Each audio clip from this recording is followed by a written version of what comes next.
عملنا حاجة حلوة ما خدتش مننا 5 دقايق او 10 دقايق بالكتير. احلى حاجة حلوة وارخص حاجة حلوة. مساء الفل على ست البنات وست الستات، وحشتوني من الفيديو اللي فات. وبعدين يلا نخش على طول، مش هناخد وقت. خلينا نعمل الحلو في اسرع وقت. مش لازم الحلو ندخله الفرن، ومش لازم نحط فيه زبده وسمنه ونعمل هيجان، بس نقدر نديهم حاجه حلوه وهنعملها في ثواني. اللبن بتاعك هاتيه واغليه. ده اللبن هاتيه احنا غليناه بسرعه كده. هتحطي فيه السكر حسب انت عاوزه. دول 3 كيلو لبن اللي انا عامله كميه، فهحط 3 معالق 4 كبار. هتقلبي السكر بتاعك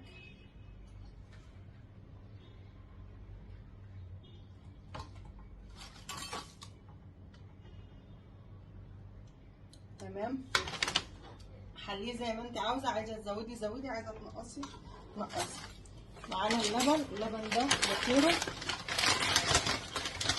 وحطيت فيه كمان حته قشطه لو عايزه تزودي.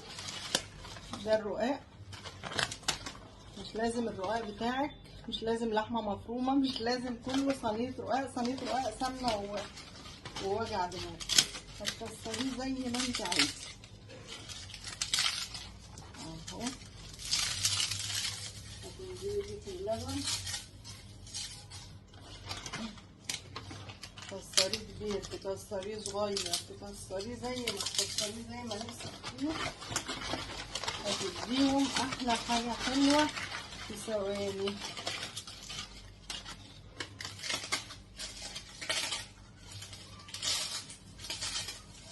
الأكلة دي من أيام أمي وستي، ومن أيام كل الناس الزمن الجميل الحلو.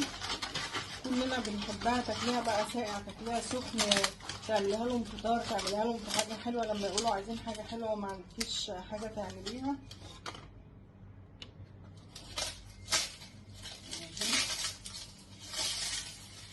أهم حاجة نوع الرقاق اللي انت بتجيبيه تجيبيه من حد تكوني انت ضمناه.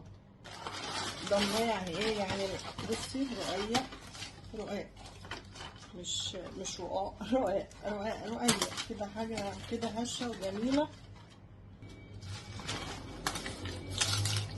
اهو. شايفة ولا محتاج صوابين ولا اهو. الميزة في الرقاق ده لما بتجيبيه من حد انت عارفاه بيجي نضيف، مفيش عليه دقيق من بره، مش محتاجة تنفضيه، مش محتاجة حاجة. حتى ممكن اهو ارقش منه كده. الله، تفتكر ايام ما كانت امي وامك ربنا يديهم الصحه والعافيه ويرحم جراحهم، ما كانوا يقفوا يعملوها نلم من حواليهم المكسر من غير مقص، من غير حاجه اهو.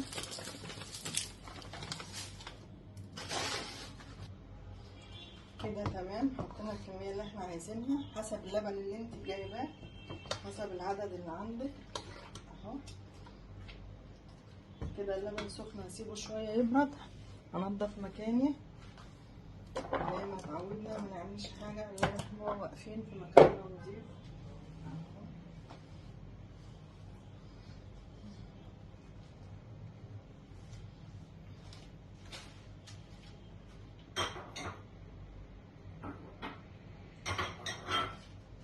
جهزي بولاتك الحلوه.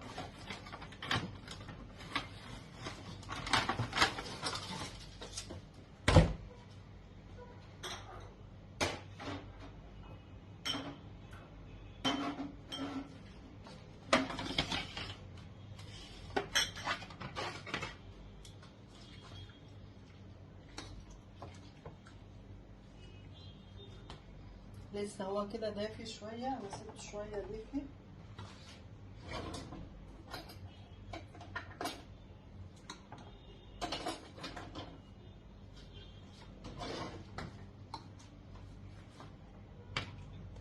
تغرفي، اللي عايز سخن هياخد سخن، اللي عايز بارد هتسيبوله بارد.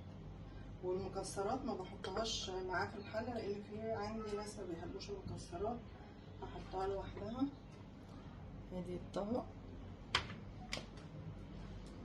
طبعا اللي معايا ده هيعمل كميه كبيره، ولا دخلنا فرن ولا حطينا سمنه، لان اللبن بتاعنا جايبين بخيره. طبعا بتجيبي اللبن بتاعك من اللبان اللي انت عارفاه، ضمناه.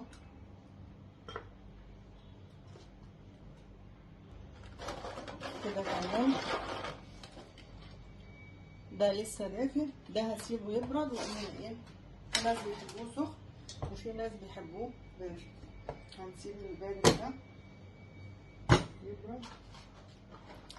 اللي جهزناه ده، اللي عايزه تحطيله حسب انت ما عايزه تحطي مكسرات حطي، مش عايزه ما تحطيش، ده براحتك. يعني دي بندقية الزبيب والمكسرات.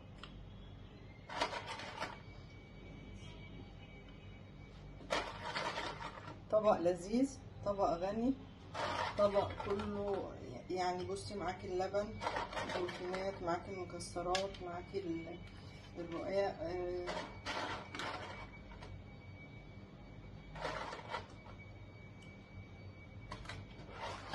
عملنا حاجة حلوة ما خدتش مننا 5 دقايق او 10 دقايق بالكتير.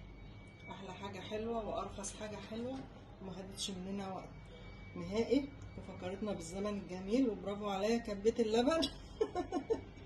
احط حبة مكانه ونقول ببركة بسم الله الرحمن الرحيم. اللهم صل وسلم وبارك عليك يا حبيبي يا سيدي يا رسول الله. اللهم بارك لنا فيما رزقتنا وارزقنا خير منه. خليكي معايا ولا تقلبي المحطة، خلينا دايما مع بعض نفكر بعض بالاكلات الزمن الجميل.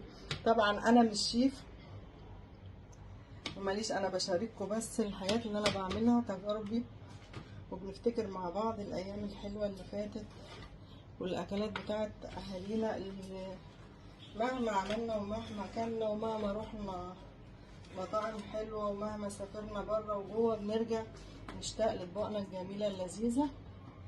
ربنا يحلي كل ذاتكم ويرزقكم كل خير الدنيا والاخرة يا رب. مساء الهنا عليكي. اوعي تغيري المحطة، خليكي معايا، خلينا نشارك بعض ايامنا وتجاربنا، ان شاء الله كل اللي جاي احسن.